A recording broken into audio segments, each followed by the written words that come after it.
Hello, welcome to Tech Talk with Steve, episode number 33. This is the second in a three-part series on data centers. And today we're going to be talking about multi-gigabit over copper and PoE in the data center. And I'd like to welcome our special guest. He was on the first episode and he's with us for all three of these data center episodes. And that's Andrew Froehlich, the founder and president of Colorado-based Westgate Networks. They specialize in enterprise network architecture, data center buildouts. He's highly regarded network architect and trusted IT consultant with worldwide contacts. He's got over 2 decades of experience, and he has multiple industry certifications in networking field of expertise.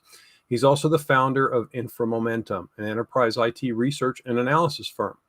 Andrew's also the author of 2 Cisco certification study guides published by Cybex, and he's a regular contributor to multiple enterprise IT-related websites and trade journals with insights into our rapidly changing IT industry. Welcome, Andrew. Hey, Steve. Thanks for having me again. Good to have you here. Good to have you here. Data centers, interesting topic. For those that haven't seen the first in this 3-part series, we'd encourage you to go watch on demand episode 32. Where Andrew and I discussed the various data center layouts and pros and cons of each, things that you might look for, pitfalls from one versus the other, and some other considerations that you might need to think about. So today, as I mentioned, we're going to be talking about the proliferation of multi-gig over copper, as well as PoE in the data center. And I'd like to ask you, Andrew, if you could kind of delve into that a little bit, talk to us about how that's evolved in the data center. Sure. And maybe where we see that going. Yeah. So, changes to the data center, especially private data centers, is changing rapidly, right? So, first of all, you've got a lot of downsizing because a lot of companies are starting to take what they have in their in-house data centers and move that out to the cloud. So that's freeing up some space and causing other challenges to data centers, how to cool a smaller section of the data center, things like that. But then when you're talking about you know multi-gigabit and PoE, these are fairly new things, especially multi-gigabit over twisted pair cabling, right? So before it was very common to have 1 gigabit Ethernet connections go into smaller size servers and for management purposes and things like that. But now we're seeing this huge uptick in the need for low cost, short distance connectivity that's over 1 gigabit per second. So with Ethernet over twisted pair, you've got 2.5 gigabit per second, 5 gigabit, 10 gigabit, and on up, right? So what we're seeing is the need for this type of throughput um, is not only for servers themselves, but surrounding IoT devices, right? So you've got Wi-Fi access points, to whether they're Wi-Fi 6 or 6E, that now require multi-gigabit connections back to the switching infrastructure because um, the amount of throughput that a single access point can handle is well over 1 gigabit per second. Additionally, you've got things like 4K cameras that require massive amounts of data throughput in order to get those 4K signals sent in real time back to a surveillance camera platform. So you've got all these kind of things where the need for multi-gigabit Ethernet is starting to creep up. At the same time, I had mentioned IoT. We're seeing this huge uptick in the need for IoT to be deployed within and around a data center. So we're talking about Ethernet connected door controllers. I've mentioned surveillance cameras, temperature and humidity sensors, all these kind of things to make sure that the data center is running efficiently.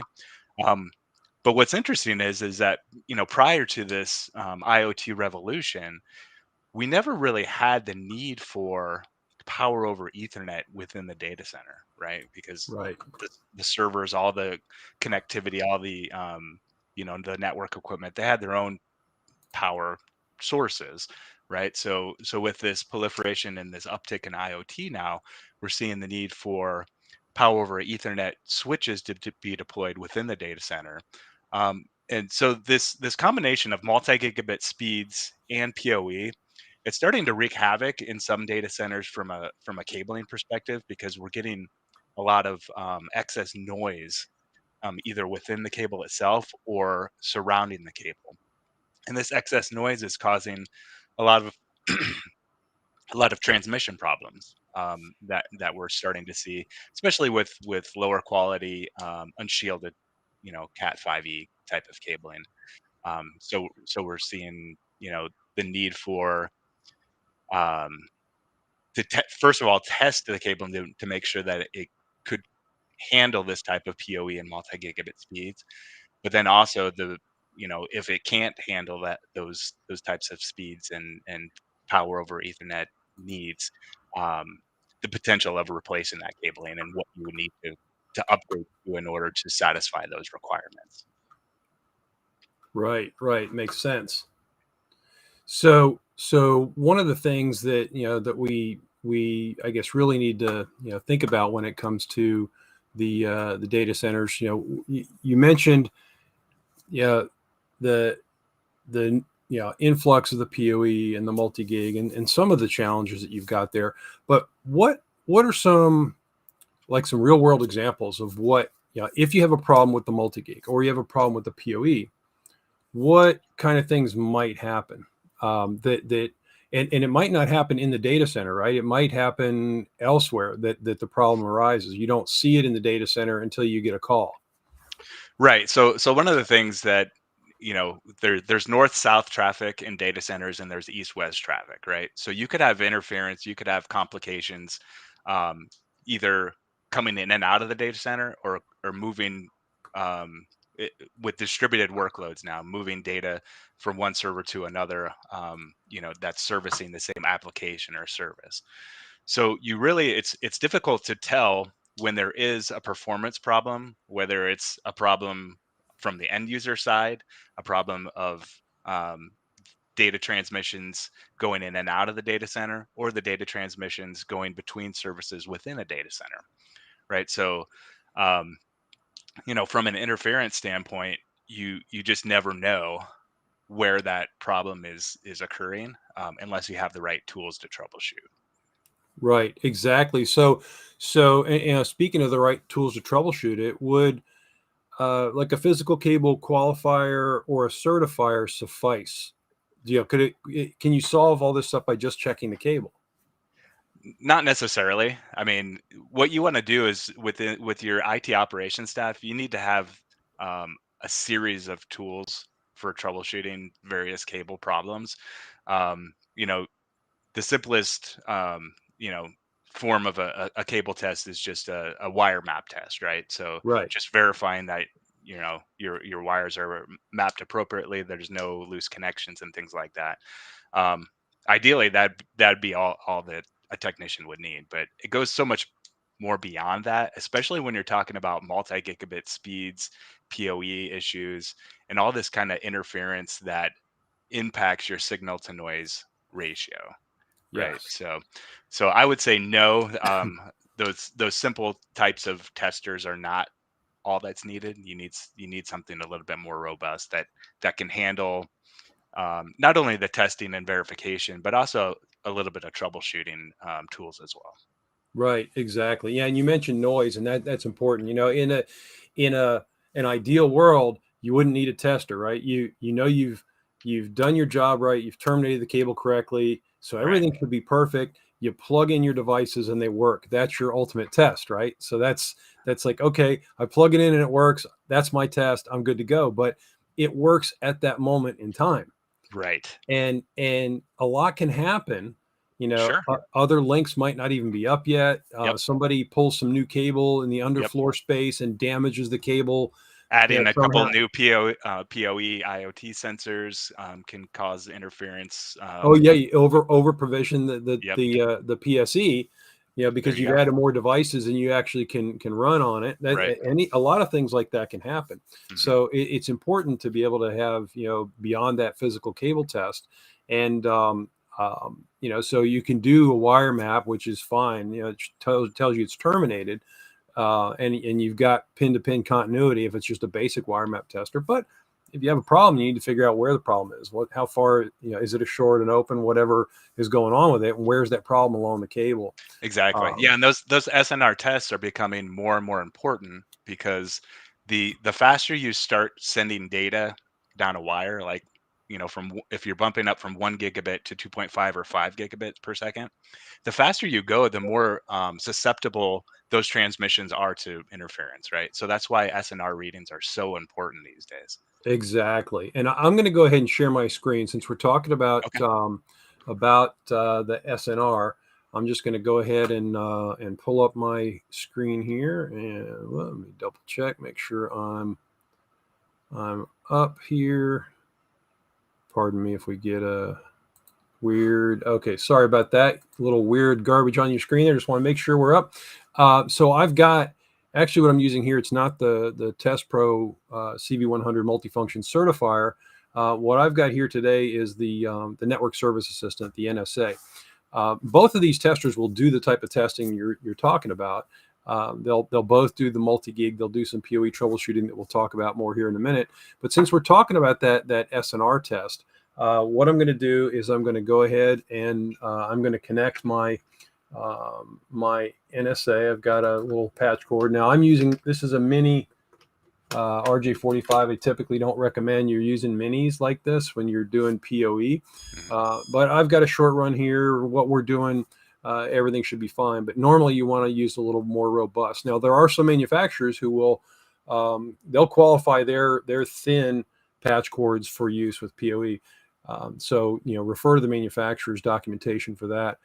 But the key is you want to make sure you don't put something in that channel, like a thin patch cord that could cause resistance issues, because that will affect PoE. It's going to, it could affect other things with the data transmission. So I'm just going to click on this multi-gig, and we see we've got a connection here. I'm just going to run a quick auto test. And while it's running, I'll explain what's going on here. So what this is doing, you mentioned, Andrew, about you having an SNR issue.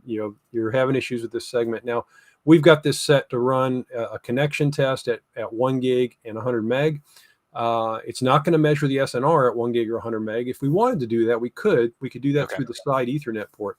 But what I'm going to do, it's also going to go beyond that. It's going to also do a connection test at 2.5, 5, and 10. And it's putting traffic on the line, and it's measuring the signal to noise ratio. So the noise relative to that signal that we're putting on the line with the traffic. At the same time, we're going to demand PoE load. Right. So this is kind of that's an important point, because I think a lot of testers don't necessarily do that. They don't test SNR readings at load while right. you're transmitting traffic, right? Right, exactly. So, and we can see here, our 10 gigs got a 3.4. In my mind, 3 is probably that magic number. Right.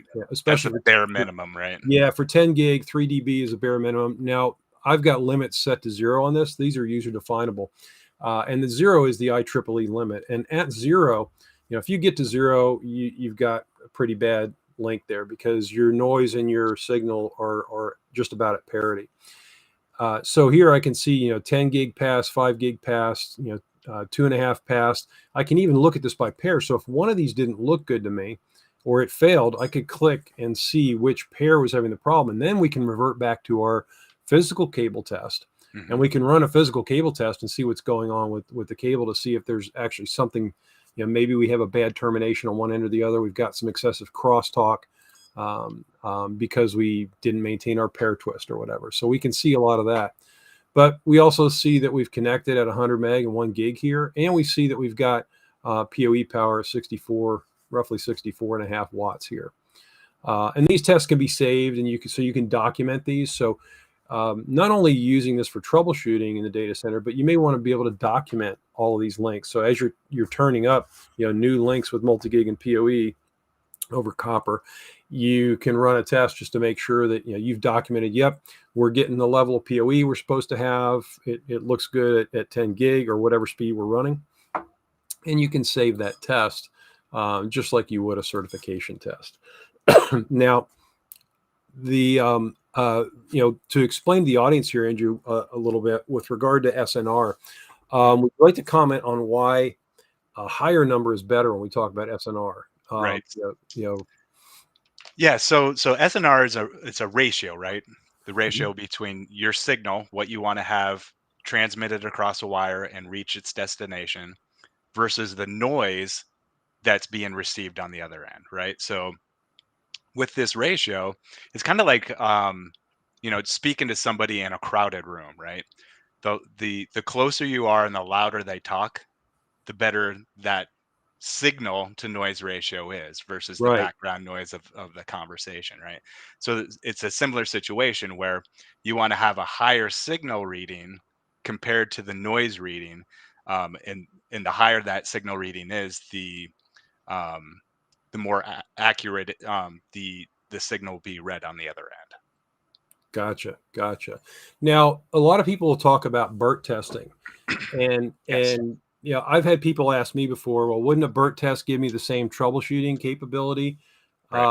But my understanding with a BERT test is that in order to get any meaningful data, you've got to run it for quite a long time. Right. Yeah, it's a fairly complicated test, in that regard compared to an SNR reading, and it takes time and a little bit of understanding to be able to pull out the relevant data from those BERT tests.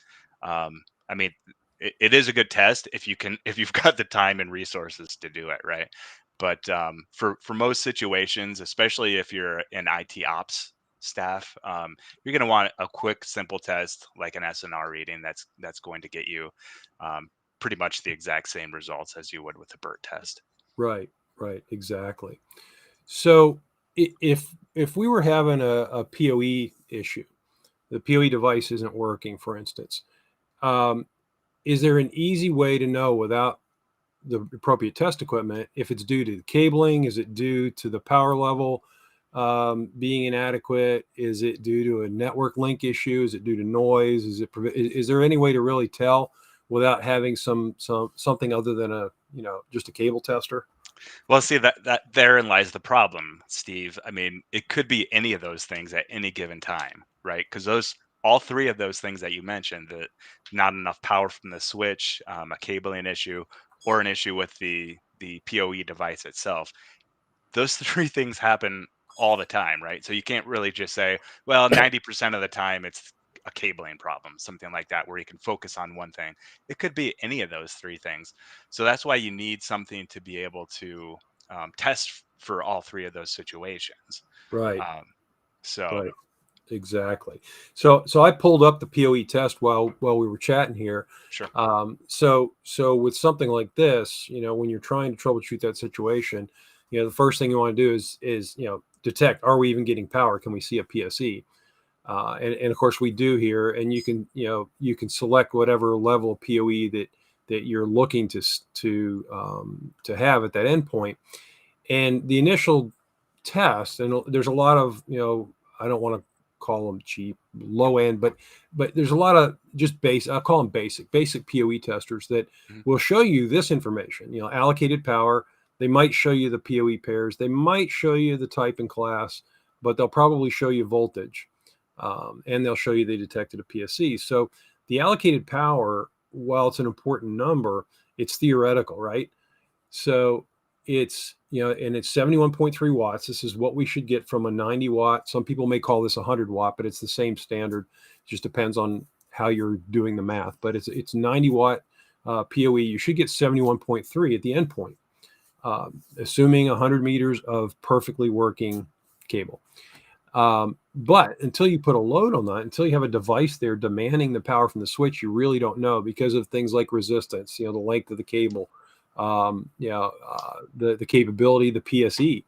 So we hit this little lightning bolt, and this is when the tester, the NSA, and again the test pro will do this too, but it's going to act like a PoE device. It's going to demand the load from the switch, and I see under a typical load, I'm getting 64.5 watts. Now I could bump this up and see if I can squeeze a little more out of it. I could hit the up arrow here, and yeah, I can get about 74 watts over this length. So I'm okay. But under a normal demand, I'm getting 64.5 if I'm demanding that 91 or that 71.3, if you will. So this is an important tool because what you can do if you have a problem with a PoE device, you go to where the device connects to the network, you disconnect that cable from the PoE device, plug it into the tester, and you run this. You look at it, yeah, the PoE doesn't look good. Let's go back to the switch. Plug into the switch. If the switch doesn't look good, then you know you got an issue there to address, whether it's provisioning or a user-provided switch that really only has 90 watts for the whole switch instead of per port. Or if the switch looks good, then you look to the cabling or maybe even patch cords. I mentioned patch cords earlier.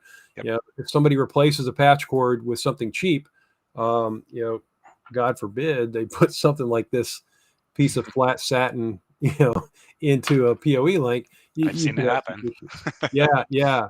So this gives you the ability to kind of, through a process of elimination, kind of troubleshoot that. And then ultimately, when you get to the point where you want to do a physical cable test, if you've exhausted everything else and you want to look at the physical cable again, whether you're in the certifier or we're using the Test Pro, the certifier, or we're using the NSA, we can do a physical cable test of that link and see what the issue is. And then we can just run that test and look at the cable, and we can drill into all kinds of information when we run a test. Now, this tester is a little more than a qualifier, the network service assistant. It's what we call qualification plus. So the physical cable test I'm running here is using a lot of the same test parameters as the certifier would use. So crosstalk, ACRF, resistance, all these things. So we've got a resistance issue here. So I can look at my DC resistance. I got something funky going on with one of my pairs here, so we can see that.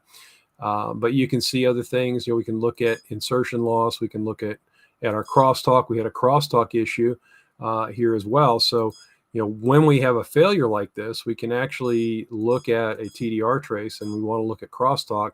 We can see, we got a pretty big spike right out here at the far end. We got a big spike in the middle too. So we've got some crosstalk issues with this cable. So this allows us to do this kind of troubleshooting, and you can see the distance to that event. If we're doing a shielded cable, for instance, you got a shield that's compromised, you can find the distance to that issue with the shield as well. It'll tell you how far that fault is. It might not be an open, maybe the shield's not totally compromised, like somebody left it unbonded at one end or the other, but it could be a rodent got to it and the shield's almost gone, but there's just a little bit of continuity there. And a wire map tester will show you a good shield if it's just a wire map test. Right. But being able to troubleshoot that shield a little deeper will help. So how do I know how much wattage my PoE devices need?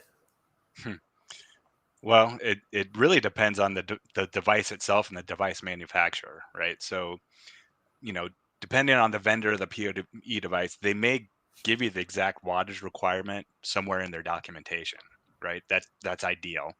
Alternatively, I've seen mention of requirements saying you need 802.3 AF or 802.3 AT or BE, or you might even see something like a requirement for PoE or PoE plus or PoE plus plus. So it really gets confusing to a lot of people, and a lot of times, IT operations staffs are just handed these PoE devices and be like, okay, go install them, right? And they have no idea what the requirements are.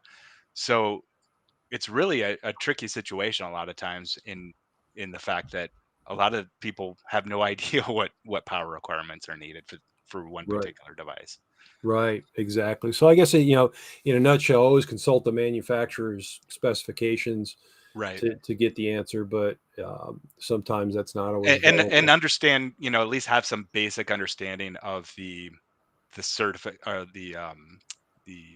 uh, types of PoE, whether it's 802.3 AF, which is a maximum of 15.4 watts, or AT and BE. The BE is the newest requirement, which is, depending on the type, it's anywhere between 60 and 90 watts, I believe. Right, right. So one of the things we talked about the other day too was, yeah, when we a couple of weeks ago when we had the first episode, we talked about the different cables that you might have in the data center, and then Right. you have to go to replace them, or do you need to pull new cable in, for for handling a new application. So I wanted to bring up a quick slide here, some things to think about based on the cabling that you've got installed in the data center. Since we're talking about multi-gig speeds, if you've got 5E, up to 55 meters, you should be okay for 2.5, and probably for 5, you're not going to run 10 gig on it. And then that same 55 meters, Cat 6 is fine for 2.5 and 5. If you're going to try and run 10 gig on 6A, it's going to be subject to alien crosstalk testing. Now, what's interesting about that is that multi-gig SNR test that we just ran is akin to a real-world alien crosstalk test, because what it does is it's actually looking for that alien crosstalk that's impacting that link. So you're running it in a real-world scenario where you've got active links. So, and again, that's one of those situations when you're running things at multi-gig speeds, that alien crosstalk test is vitally important to run. It is. So and one of the things is the alien crosstalk for certification. It's an optional test, and some write it into a scope of work. But the issue with running alien crosstalk tests on newly installed cable is nothing else is up and running at that point. So running an SNR test in a real installed situation is probably, when you've got all your network stuff up and running, is going to give you a much better look at what's going on. Great point. Looking at the 5E and the 6 also, as we try to extend that length out, you get beyond 55 meters. Now, granted, in the data center, you're probably going to be shorter lengths anyway, for the most part, depending on the size of the DC. But really, 5E is not going to be any good for really any of the multi-gig stuff. Yeah, I think Cat 5E's days are numbered. Yeah.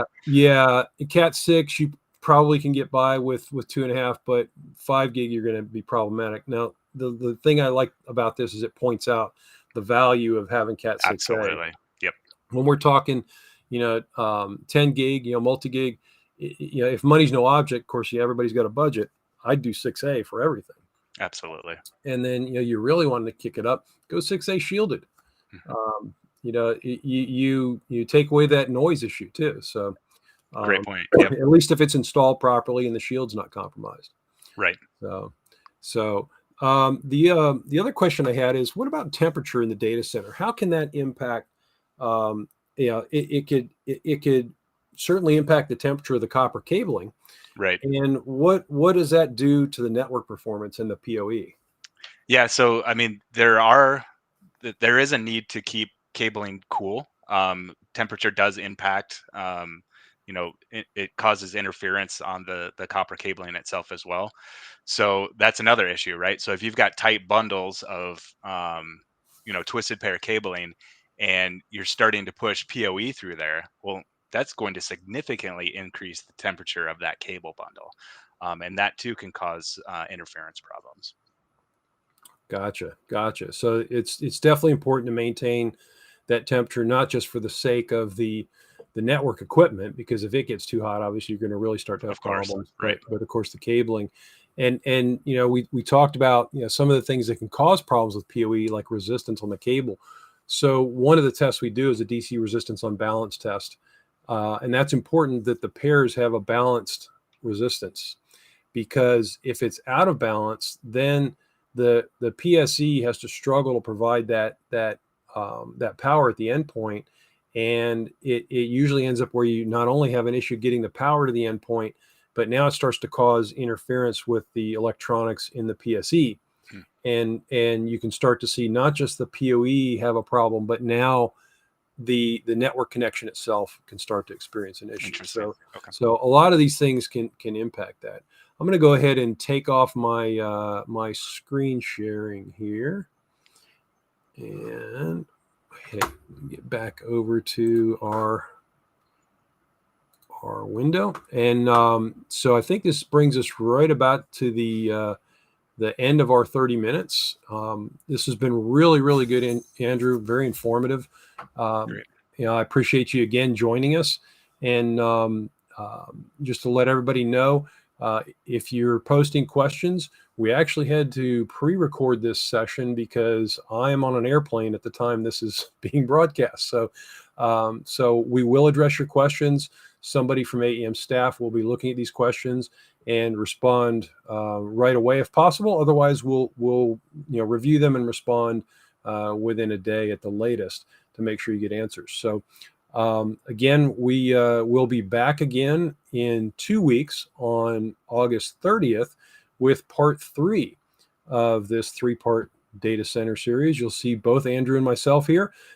Should be another very interesting episode to round out the month, celebrating our 1 year of Tech Talk. And make sure that you follow us on Instagram and LinkedIn. Jacqueline has done a good job of keeping our social media hopping, and there's a contest running out there right now that you can become eligible to get something really good. So make sure you go check us out on Instagram and LinkedIn. Thank you, Andrew. Appreciate it. And Thank you. everybody, thanks for joining. See you next time.